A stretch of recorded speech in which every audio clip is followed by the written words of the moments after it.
name's Chris and welcome to my Gnomon tutorial on prop design. This tutorial is in two parts really. In the first part, we're going to have a look at some design theory. So we're going to start by having a look at the differences for designing for movies as opposed to games.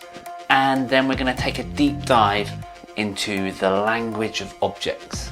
So we're going to look at some everyday objects as well as some classic movie props and find out what they can teach us about how design communicates functionality. And then in the second part, we're going to apply that learning to a real world project.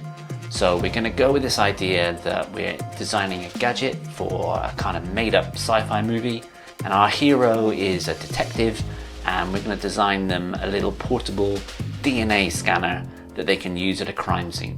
We're going to look at some techniques for generating ideas through mind mapping, and then we're going to develop those ideas through quick sketching in Photoshop.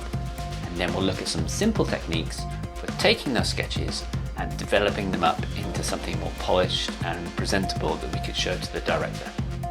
And then we're going to take our chosen approach into Fusion 360, and we're going to use the power of parametric modeling to make a final fabrication-ready model. And finally, we're going to take that model into Substance Painter, Photoshop, for a bit of quick texturing and rendering for our final presentation renders. We're going to cover a lot, so let's get started.